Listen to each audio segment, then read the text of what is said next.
Good evening, everyone, and welcome on behalf of the Strand. We could not be more excited for tonight's event for the Vagina Book by Thinx and Company. So without further ado, I'm going to bump this over to CJ, who will be our moderator for this evening.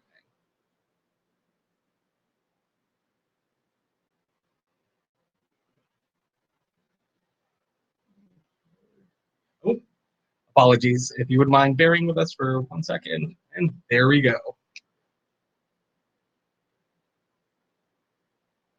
Everybody, welcome so much to the official launch of the Vagina Book, an owner's manual for taking care of your down there. We're so happy to have you.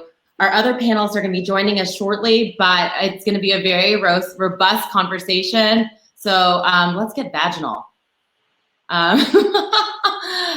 Dr. Jenn, well, I'm going to introduce Joyce. Let's get vaginal. Why not? So I'm going to introduce our panelists. We're going to have on with us today. I didn't know that was going to be a hashtag.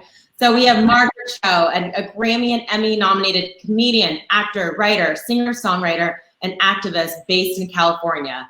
She was also one of the first actors, I have to say, this is personal for me. She was also one of the first actors to show me that representation mattered as a teenager in the Midwest with her show, All American Girl. I was like, oh my God, I'm Asian, I'm Filipino, she's Korean, but you know what? It's my family. And we also have with us Dr. Jenn Conti. She's a medical journalist and OBGYN based in the Bay Area. She's passionate about reproductive health advocacy clinically, and when it comes to national policy, if you read the book, her journey to reproductive health advocate from pro-life supporter is powerful. So if you've not read the book, now's your chance to buy it. We also have with us Blair Imani, a writer, mental health advocate, and historian living at the intersections of Black, queer, and Muslim identities. She's an author of 2 books and the official ambassador for Muslims for Progressive Values, one of the oldest progressive Muslim orgs to support the LGBTQ plus community. And we have Maria Molland, CEO of Thinx, our fearless leader, mother to Inga, and most recently Kai, who is not yet born at publishing of this book, and her cat, Callie. She's currently based in the Bay Area, which in and of itself was an incredible journey, but let's save that for another panel. So let's go ahead and get started. Welcome, everybody. Sorry, Margaret, I had to fangirl you a little bit. That's so nice. Thank you. I'm glad. Thank you. Thank you. I was like 15 when your show came out, and I was like, there I am. So that's so great. So great. Blair, also a trail. I mean, we have so many trailblazers here on our screen. One day we'll all be in real life, but for now, I'm happy to see your faces here. So we just dive in. And if you have questions for the audience, you can pop them at the bottom. There's a little link there that says ask a question, and we'll see how many questions we get to by the end. All right, so this question is for everybody. All of you contributed very vulnerable stories to this book. What inspired you to share about subjects like menstruation, fertility, virginity, reproductive health care that are usually treated with such utter and complete secrecy? Who wants anybody? Blair, okay. So my story, I actually did a Twitter thread about this. We were at, I think it was last year's Easter, and my uncle John, he was talking about how, before you have sex, it's like you're a cucumber, and then after you have sex, you're a pickle. He's from Texas, that's how he talks. And I was like, what the heck? And so we started breaking it down, and we get into really intense dialogues at my house. And I absolutely love it because stuff like this comes out of it. And so we started talking about how, what about penetration makes you think that somebody's a fundamentally different person before and after that happens. After and before you eat your first cheeseburger, you're not a different person. You're not suddenly less valuable as a human being. What the heck? And how this all relates to rape culture and modesty.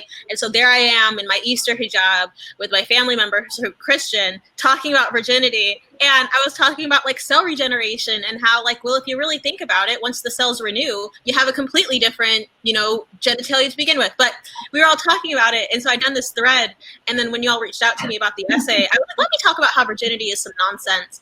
And it's funny because as I was saying earlier, being somebody who participates in modesty in the way that I do, covering my body physically, there's this idea that I'm also co-signing modesty culture and virginity culture and all these other things. And I'll have people reach out to me and be like, I'm so glad you're out there showing people what it means to, not show all your skin. And I'm like, that's not why I'm doing it. I'm doing it because this is how I'm comfortable. But if you want to be buck-ass naked, I will support you 100% because that's your prerogative and it shouldn't have any bearing on your worth as a human being.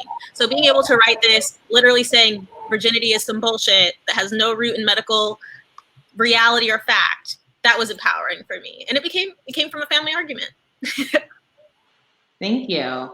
Dr. Jenn, do you want to, I shared a little bit about your intro because I just was so inspired by it as a Catholic. So I've fallen away one. Blair, 100%. Social construct. Yeah. Yeah, for me, I mean, I was also raised in a really religious family and a pretty conservative family. I mean, I grew up with just this indoctrination that to be gay was wrong and abortion was wrong.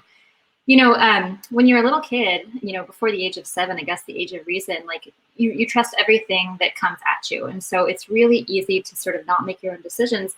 And it wasn't really until I was in high school, I was volunteering at this clinic because I knew I wanted to be in the healthcare field in some respect.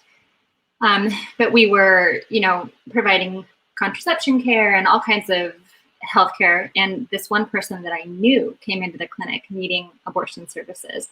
And it was just this sort of like, oh my God, like aha moment. Like if this person needs abortion care, who doesn't need abortion care? There is no prototype of someone who needs the kind of care that we, so often stigmatize. And it was this like broadening of my horizons and opening up of everything that I believed.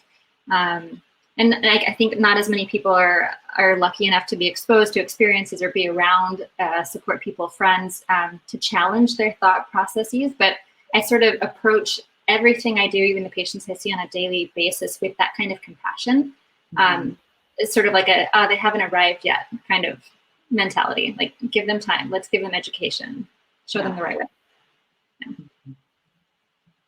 I just think that there's so much weird shame around menstruation and the vagina and body processes. It's like that, why don't we just remove all of it? It's just this inherent misogyny that exists in society that keeps us from talking about these issues that are really every day. And I mean, they affect us all for about like a third of our, a third of the time, most of us. I think over half of the world is menstruating a third of the time. I think about that. So it's something that so many of us deal with. And until Thinx came about as a reality, as a real product even, we didn't have anything like that. Think about how many millennia we'd menstruated before anybody could sort of think of another idea of how to deal with it, other than how we had before. I mean, I'm from the era of the weird belt around the waist. I mean, from before wings, before, like the weirdness of the garter belt thing that you would have around your waist. I mean, all of the things that we used to deal with menstruation because we couldn't talk about it openly, and all the inventions that we had to go through. Talking about it has given us different inventions. I think the more that we talk about it, the more ease and streamlined future generations are going to be. So I think this is a good thing. It's definitely a good thing. I love what you said about this is a lucky time to have a period. Yes. I mean, and actually, Maria, you can speak to when the last time there was innovation around menstrual products. I think this is so important because, for me personally, I mentioned this earlier, but I had to have a late stage abortion based on some problems with the baby. And I was about 39 years old. I didn't think I wanted to have kids before that. And all of a sudden I really wanted to have kids. I was going through something so horrendous and emotional. And what happened during that process, I went through about 8 rounds of IVF to then now have my 2 kids. And it changed my life, not only because I have kids, but also because I had been a bit of a robot from a business perspective. And I determined during that process that I wanted to do something in my life that was going to be helpful to people to open up their minds and not be so uncomfortable about talking about topics such as fertility and miscarriages and periods and incontinence. And so I actually put on the list of 10 companies I wanted to work for. One of them was Thinx. I thought they were doing such a great job, not only just in terms of the product, but in terms of the brand. So I hate to sound like a commercial. I truly don't mean that. It was more that for me personally, I wanted to be involved in a business and I wanted to make an impact on the world that was going to make it better for people, to make these topics much more approachable and much less uncomfortable. Yeah, but I think it was 1929 when the menstrual cup was invented, and there'd been no innovation since then. Is that right, Maria? Fact check me. Yeah, I think a lot of this is, so, these companies like Kimberly-Clark, who's now an investor in Thinx, but also P&G, they've been around for 100+ years. They were run by men. And when you have that happening, they're not necessarily thinking about how to make lives a lot more comfortable for the 50% of the population that has periods. And so it's been really great to see the rise of femtech, one of which is, of course, Thinx, address this and say, okay, you know what? It's time for 50% of the population to have better solutions that are not only good for the body, they're good for the planet, and also as a brand, it's less uncomfortable talking about these subjects, right? That's a key part of our message. Mm-hmm. That's right. And I'm actually gonna kind of go off that, because we are kept down by the misogyny and the patriarchy about talking about our bodies. But this question is directly for Margaret and Blair.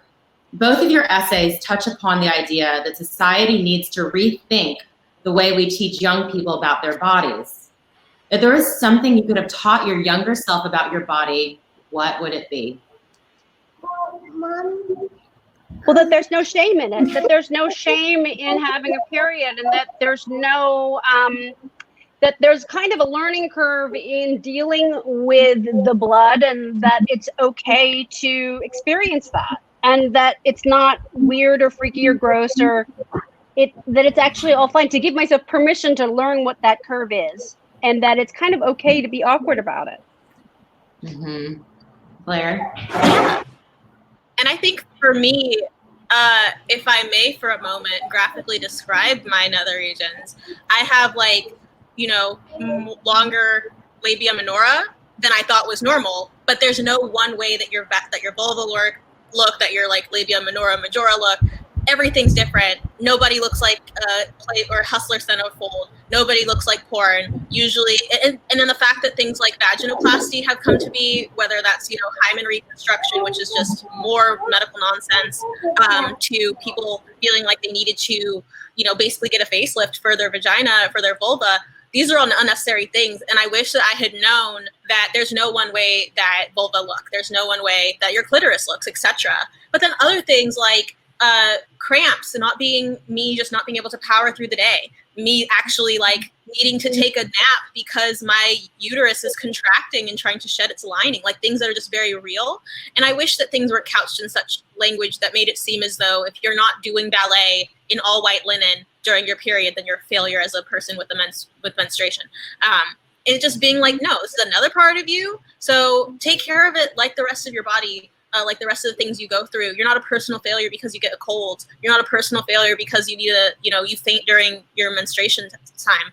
It's just a part of your life. And I wish I had known that, because it would have made me feel not so ashamed basing my life around a construct that didn't even make sense to begin with. Right. And I think it's so important to start having these conversations. I think I mentioned to you all earlier that, Michelle Obama on her podcast with a gynecologist was saying, I want my daughters to be able to I want them to be able to touch their breasts so they know that when they have a lump. I want to take the stigma away from talking about bodies, because in a lot of ways that's been taken away from us. I mean, just similar to the conversation about virginity, the conversations we've had about what we call our vaginas, it's really been taken away from us, but we're trying to bring it back, right, to the extent that we can. Yes, Blair? The other thing I just wanted to add here too is that I also wish that there had been a shift in what it meant to be a woman and how it connects to menstruation. Because there are folks who, maybe have PCOS, maybe they just have different, physiology than I do, and they're still whatever gender identity they choose to identify as, or as they inherently are. And so I wish there had been less of an essentialism that being a woman means having a period, having breasts, having long hair, etc. And it just being like, hey, gender is one thing, and here's what makes sense for your specific physiology, etc. I actually have right here the 6 most common sex karyotypes, and I've been showing this to folks. They're like, hey, no, it's just X, Y, and XX. And I'm like, actually, here's the 6 most common karyotype pairs. So gender is some nonsense. Sex essentialism is some nonsense. And I wish that more folks were vocal about that. Thank you for the infographic. I love it. I made it with colored pencil. I think it's beautiful. We're going to take a hard turn. I know I'm so sorry to come back to this, but because now we're talking about it again, but I think this is an important conversation. So chances are you've heard Cardi B and Megan Thee Stallion's new banger, WAP, and also some of the wild conversations happening around it. Why do you think some people were so freaked out by that song and video and displays of woman-centric sexuality in general? Well, you know what's so freaky to me is how far Ben Shapiro had to go to talk about how his wife's pussy has never gotten wet. And that to me was so depressing. Like, they have kids and like she's never gotten wet. I'm like, oh God, how terrible. Like, what a horrible thing to like have children and never have had a wet pussy. And he's like proud that she's never been wet. And I'm like, oh no, like to have chafing sex with that awful bigot, like what the hell is that?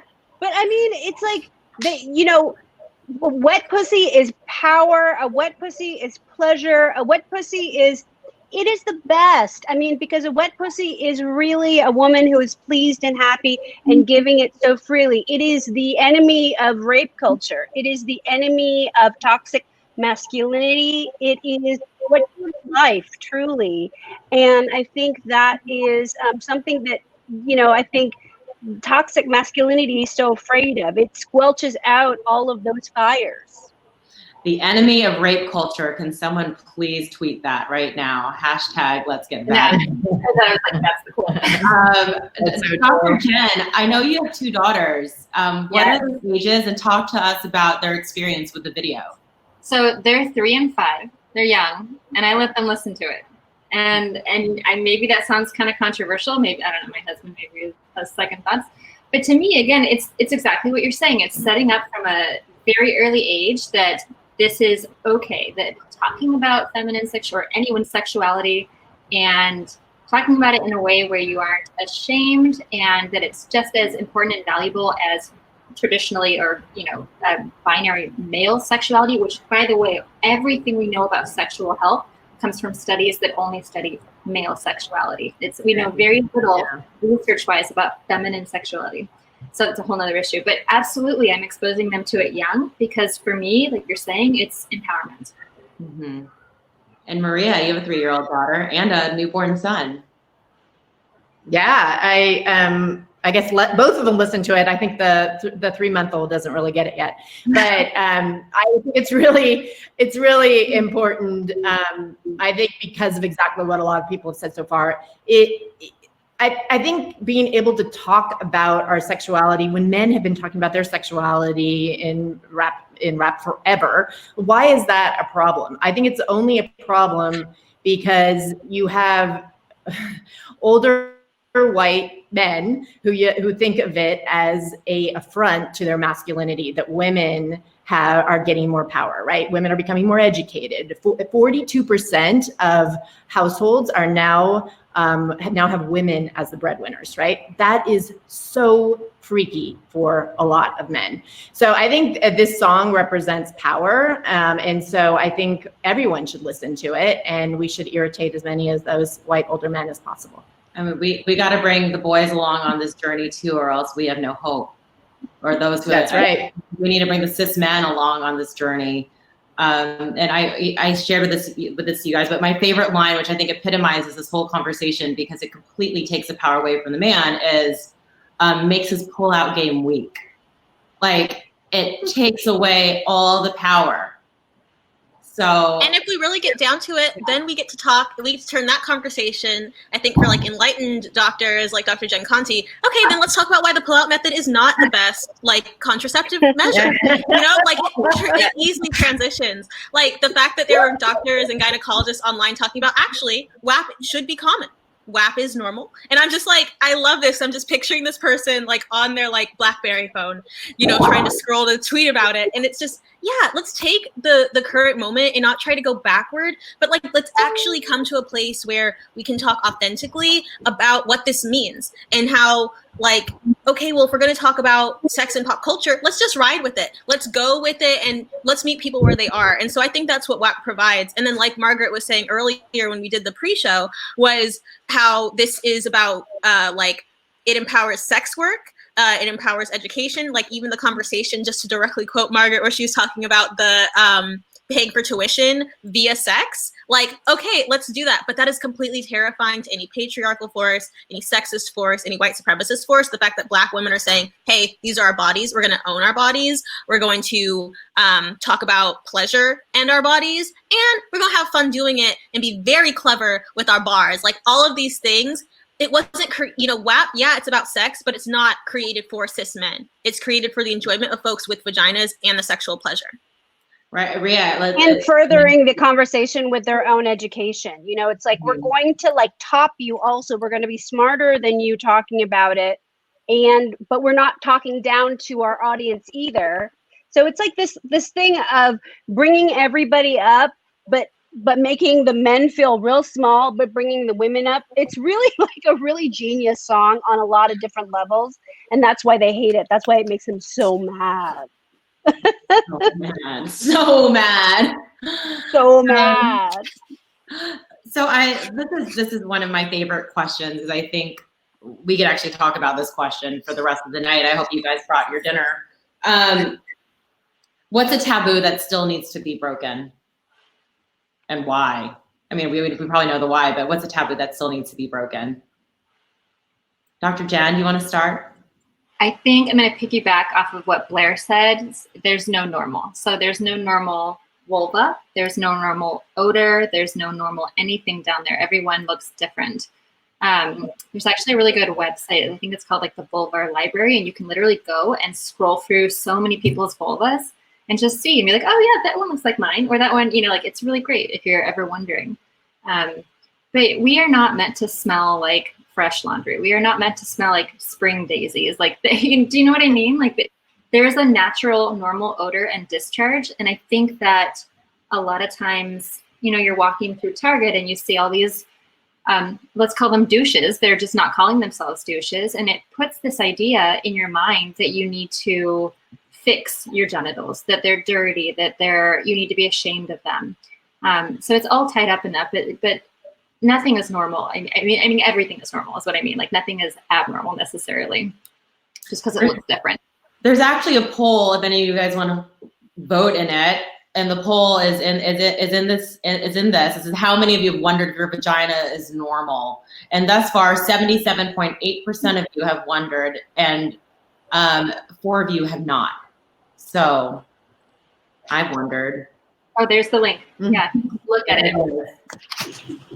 I think an extension of that too is conversations about pleasure during sex and pain, because like sex shouldn't be painful. Yeah, there's this whole like essentialism of like tight vaginas and all types of, whatevers, but really it has to come down to a conversation about like lubrication and it not being something painful. When I talk about virginity in the book, I'm talking too about rape culture and how this idea that there should be blood on the sheets the first time you have sex is extremely harmful, is extremely rooted in rape culture. It's extremely rooted in sexual conquest, which is not how sex should be discussed. It's not a war. It should be a joining of bodies, an extension of friendship, an extension of relationships. Maybe it's casual, but it should still be on this basis of respect and mutual benefit and pleasure and enthusiastic consent.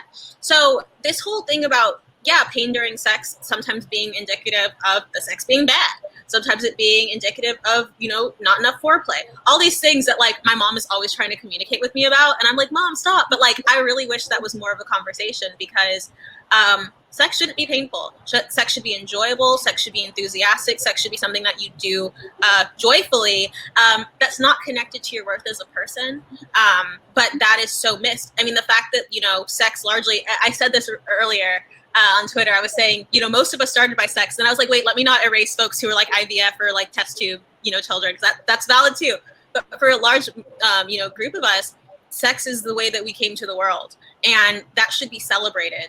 But, you know, we've gone from like this ancient treatise from the, you know, from 1800 BC about the Egyptian treatise on gynecology to Victorian gynecology, you know, millennia later. And that's really what we're operating off of, is this late 1800s sexual kind of roadmap that erases the word clitoris, erases, you know, just vaginal joy. And so we have to get back to that place where we're talking about this as something that is a happy, exciting occasion that we can talk about, because when we don't talk about it, then what happens? We end up with rape culture. We end up with all the shit that we have now, and it's not working. So let's try something else. Yeah, that's right.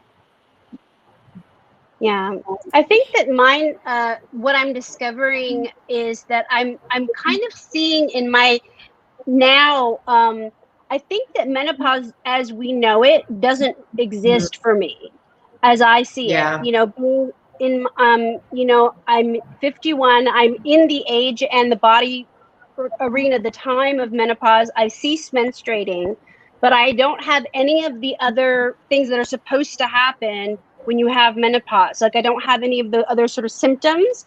And I wonder if it's a sort of a social construct, because it's like none of the other things are like going on, and none of the other like sort of symptoms or anything's in like any of the other like things in my life. And I wonder like how much of that is real, or how much that is put on us as society wanting us to be that.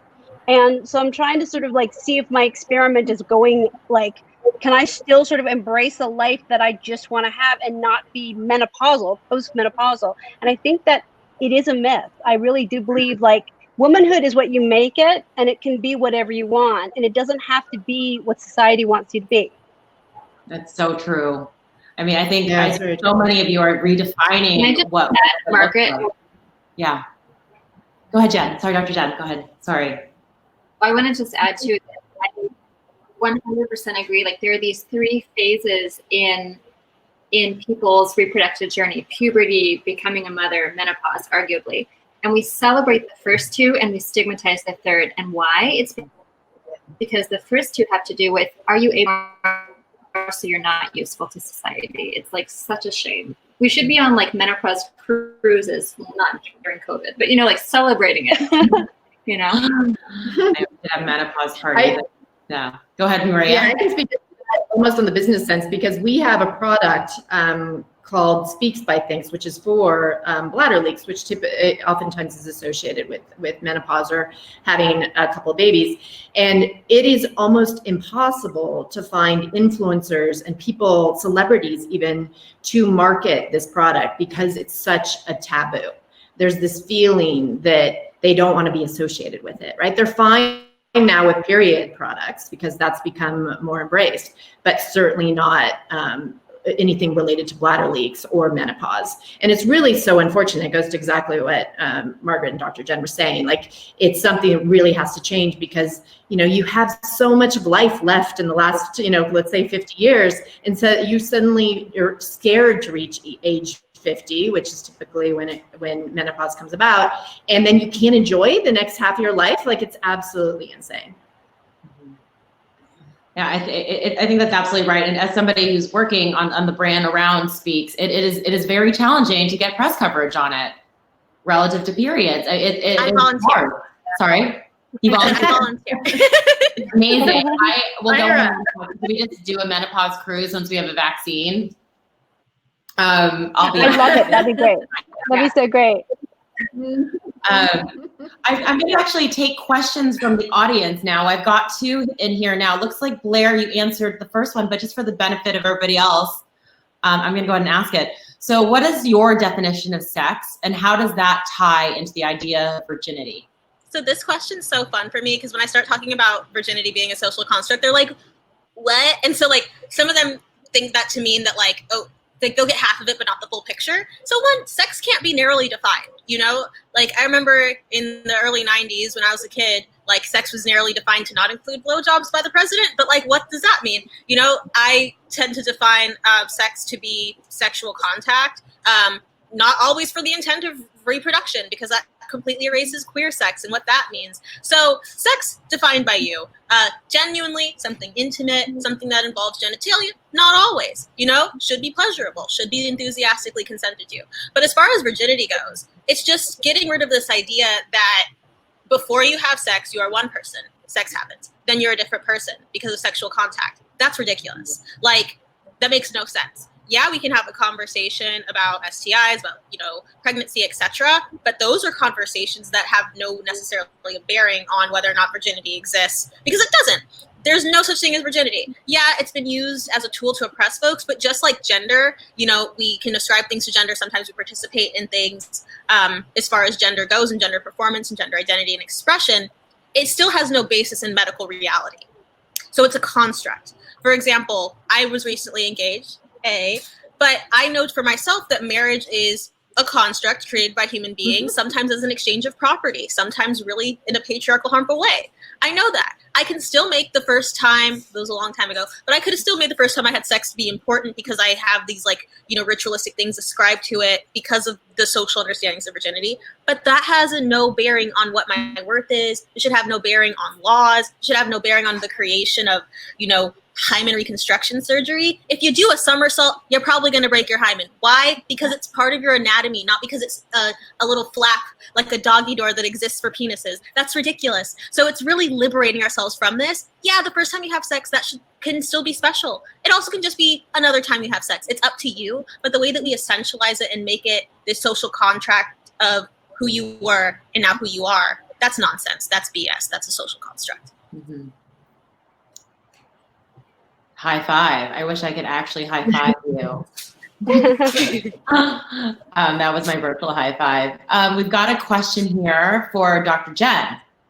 Dr. Jenn, can you comment on the health benefits of free bleeding? So much in published literature says there's nothing to it except that it's reduced risk of toxic shock syndrome. But for me and other women, we experience less cramps, greater emotional stability, and shorter periods with free bleeding. Do you want to comment on that? Yeah, I mean, I think everything is going to be individualized and unique. But when I talk about free bleeding, I often talk about the whole social construct around it and stigma that we even introduce with period products and the way we label that. That's a whole other thing. The environment. This is a huge issue right now. What are we doing? Consuming products when we don't need to, which is why a menstrual cup is so great, or free bleeding. Whether or not people have additional benefits beyond that, all that stuff is going to be really difficult to study, of course. I mean, we can barely get studies looking at, you know, female sexuality or all these other things. It's a pipe dream, I would say, at this point. But absolutely, if you feel that when you're free bleeding, you have other health benefits, then more power to you. Like, all the more reason to do it and to try a product like Thinx. Mm-hmm. Just speaking from experience, I just love it. I feel like a badass when I'm free bleeding. It just makes me feel good. And that's like half the battle. I'm actually free bleeding right now while talking to you guys in my bathing dress. I think it's great too, because like I've never been somebody who like had the calendar. I've tried the apps, I've tried everything. I'm always caught off guard by my period, even though I'm on birth control and I know when like little brown pills things show up, mind of its own. And not everybody's body is the same. So I really enjoy just having a product that you can just like chill and you're fine, and it's not gonna ruin your white pants. You're just, you know, it's just like another thing that really meets the moment. Doesn't make it an inconvenient, doesn't make you have to, you know, put on a superhero belt to go about your day. It's just another part of your day. Yeah, no more belts, right, Margaret? No more superhero. I know the belt thing was like, so, I mean, I always wished for like the actual like menstrual extraction machine that you could get, you know, like at your house, that you could just go get attached to and like suck it out every month. That would be great. I don't know why that would never actually like work. I mean, why can't we actually just have one? I mean, I could have it next to my toothbrush in the morning and just like That's the check it sci-fi I out. want to That'd be the see. best. Yeah, that'd be so amazing. We need to work on this. It's in the product roadmap. 2025, guys. We've got another really good question here. We hope families can have an honest conversation about sex education, but it may not take place or it may happen in school. How can we ensure future textbooks and learning materials assigned to students will provide information that speaks to real truths we are discussing? It looks like Blair is really keen to answer this. I'm so excited about this. So I'm working right now with a PhD student named Blair Imani, her work is around reproductive health and antiquity. And that's like my whole brain right now. We're working on a book about the history of puberty. So it'll be like one part My Body and Me book, another part like how have you dealt with cramps throughout the ages? The fact that they used to like give you an arsenic smear to get rid of pimples, like I would rather just have the pimples. And so I'm really excited about that because I think that it becomes overwhelming for people. But it's also about going to McGraw-Hill, who's one of the biggest textbook publishers in the world, and saying, hey, the fact that you told kids my age that with your cowlick was one way you're straight and if it's the other way you're gay, how the heck are they getting away with publishing? That's real. How the heck are they getting away with publishing homophobic pseudoscience under the guise of education? How the heck are they saying abstinence is a valid method of sex education when it does not work time and time again? You can look at the teen pregnancy and you can look at the abstinence only education, overlay it on a map, it matches up. And so it's about just coming to a science understanding. We're going to have an administration first that believes in science for us to have any type of forward momentum on this. But science-based education needs to be the only education. Yeah, we can have certain cultural values mixed into it, but it needs to be clearly stated, not as fact, as an additive. And sometimes it takes away. But we're going to have to be honest. We're going to have to be science-based, period. Yeah. Thinx actually has an education module called Everybody, which is science-based curriculum for kids in school on reproductive health. We wish we could make it bigger, but to your point, we need an administration that believes in science. Dr. Jenn, I'd be crazy thing. Here. If it's bad, there's almost 20 states in the United States that actually don't teach any sex ed at all, right? So you have the problem of sex ed not being taught at all. Then you have the problem of sex ed being taught the wrong way. And then you have the problem of like, basically girls get some type of sex ed and boys get something else, which is also total bullshit. And it all should be the same because it's part of like leads to all this problems in terms of being scared to talk to the other about, what sex means. So it strikes me that it needs to be, new administration and kind of new ways of completely rethinking the educational system around sex ed. And governors also, because often the choices are made at the state level, the governors that believe in science too. So that's another hurdle. We just need more people that believe in science. We have so many questions and not that much time. So I'm going to keep on going with another question here. Okay, sorry, I lost my question. Okay, here we are. What can we do as everyday people to help encourage, goes to the same thing. What can we do as an everyday people to help encourage and secure funding for scientists to study these subjects? It's ridiculous we don't know how more about how periods work and what makes them heavy, etc. I mean, vote. I think one of the big things, voting is huge, but another thing is to support scientists like Dr. Shanda Prescott-Weinstein, who talks about the harms of the medical community. Like the fact that we know that there's so many different names for, the reproductive system, especially on women, is because of experimentation on Black women enslaved. And, there used to be this thing called the Mississippi hysterectomy. At least I hope it used to be a thing, where you would go in for, a checkup because you had a yeast infection, and then you would end up getting a hysterectomy against your, you couldn't consent under those conditions. Fannie Lou Hamer was a victim of that, which is what fueled so much of her activism, really, having no holds barred in the work that she did. And so it's talking about medical violence, but it's also making sure that we're not just giving the same money to the same people who are afraid of saying clitoris, and then are going to study our bodies. It doesn't make any sense. I'd love to see more work. If we're going to really get rid of medical violence and get rid of racism in the medical field, that means having better pipelines for Black scientists, having better pipelines for Indigenous scientists, having more fortification of Indigenous midwives. If we're looking at the numbers of, maternal mortality, maybe we need to completely reshape the way that birth happens. But the people who are making those decisions and who are getting funded are the folks who have access to that, which means they are people of privilege. So maybe we have glimmers of representation here and there, but it's really going to be dressing down the entire institution. Not saying that to then say, oh, so science is bad. No whataboutism. To understand that if the science isn't uplifting and showing results for everyone, then we need to completely remix it. Doesn't mean that science is bad, science is wrong. It means that bias to infiltrate science. 100%. 100%. A lot of the data we have, of course, is I mean, like, if it's not on women in general, it's definitely not on BIPOC people. At least people are trying to fix that, but there's huge systemic and institutional racism within healthcare. We're going to turn the question a little bit because it actually speaks to part of the book, which is how to choose the right gynecologist. I think this sort of speaks to that part of it. And that was a part that I participated in, especially around my choice to freeze my eggs, which was pushed on me by a gynecologist and not chosen by me. So I left that gynecologist and went to another one. They're like, you're getting old, freeze your eggs. I'm like, I'm 37. But then I did freeze them. So anyway, I experienced symptoms. Now I'm 40, but the eggs are still in the freezer, 22 of them. I experienced symptoms that may be related to endometriosis, but have never been able to get good information about it, even from my gynecologist. What's the best way to learn more and have conversations about and figure out whether or not that's what's going on with me? Dr. Jenn.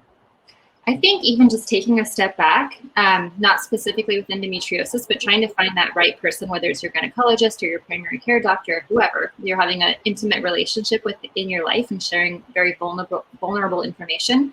One, trying to see if you can really talk to them. Do I feel comfortable disclosing private information with this person? But also maybe just straight out asking them, hey, what if I asked you a question that was maybe difficult to answer or that you didn't have the answer to? What would you do? Would you help me work through it? Would you help think of ways to treat this, even though it isn't, number 1, 2, and 3 in the textbook of what you should do? But just really trying to see if they're coming at whatever problem it is from a compassionate place and from a sometimes thinking outside the box place. I mean, so much of medicine is an art, right? Absolutely. And you can't, there are really brilliant people who just have zero bedside manner. And I'll hear stories of things that physicians have said to people and you're like, are you kidding me? Like, who is this person?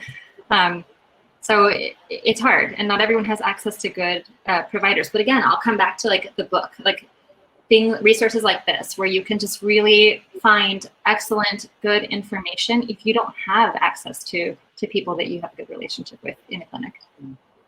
Does anybody want to add to that, their experiences with selecting or speaking to gynecologists?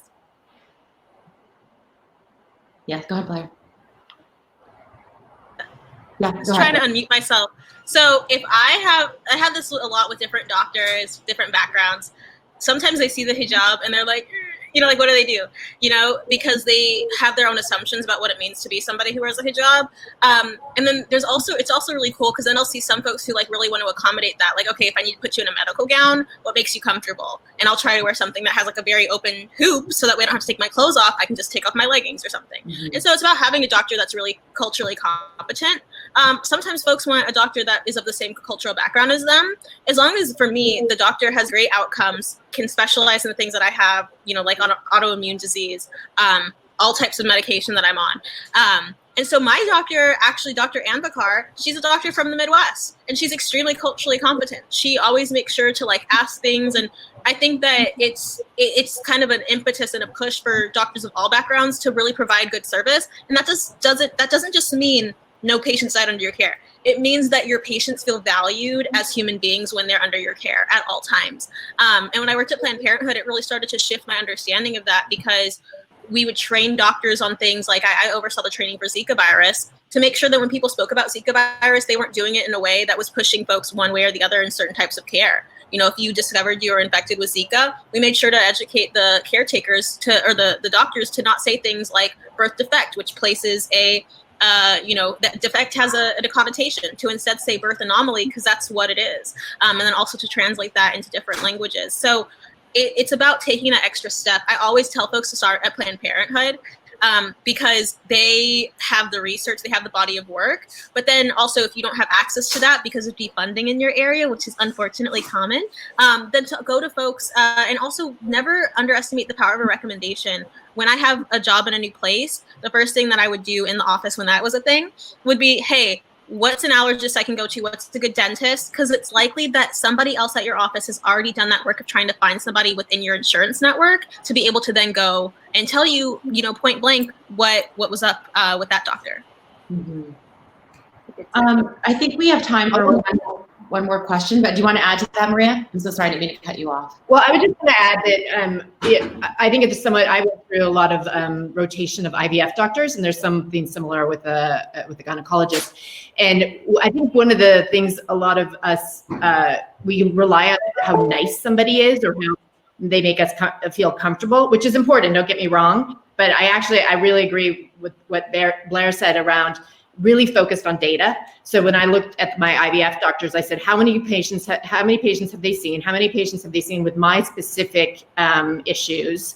And what have they done about it in terms of outcomes? So don't be afraid to go to the doctor, perhaps that isn't quite as touchy-feely, but might have the data and outcomes that you really desire, because being nice isn't everything. I completely agree with that. I mean, the fertility doctors I picked were like very straight down the fairway, to use a terrible golf analogy. And we're like, yeah, absolutely. Straight down the fairway, do not fertilize these eggs with your boyfriend as much as you love them. You keep those eggs, those are your eggs. And they're not touchy-feely. And they're like, yeah, you're 38. This might not be as easy for you as like if you were 27. And I'm like, great. Right. Give it to me. Right.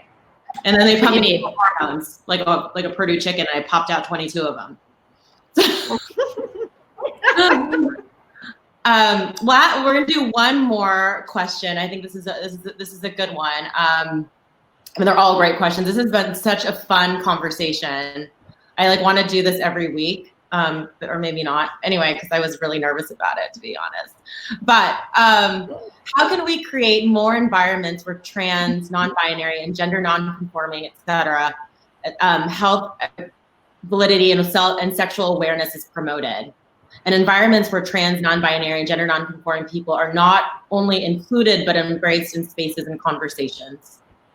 Yeah, Blair, do you want to? That's really important. Oh, no, that's a really important thing. I mean, that's what I was trying to think about, when I was growing up, how damaging it was when they would separate us and make the girls watch a film strip about, periods, and the boys, I don't know what the boys were doing. Whenever they would sort of separate the sort of people in classes, it's just such a damaging thing. We should all be doing these things together. And I think that's really like the first step in really kind of that sort of idea of gender also being a social construct, and us not understanding that, really we don't understand the sort of limitless potential of gender and how much of it is possible. It's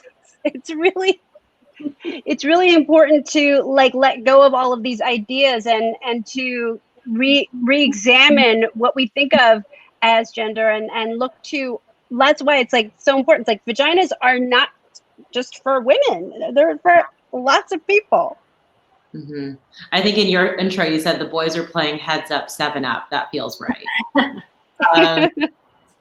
Others want to add to that? Yeah, I think part of it, is there's a sense of loss with a privileged group of people when other folks start to become included in the conversation. But what takes a shedding of that privileged mindset. We see this across race, we see this across gender. We sometimes see this with cisgender women saying this, well, then what makes me a woman? It's figure that out. But if you've been thinking that your outward appearance and your, what you provide to the world defines your womanhood, maybe you're also having some internalized patriarchy.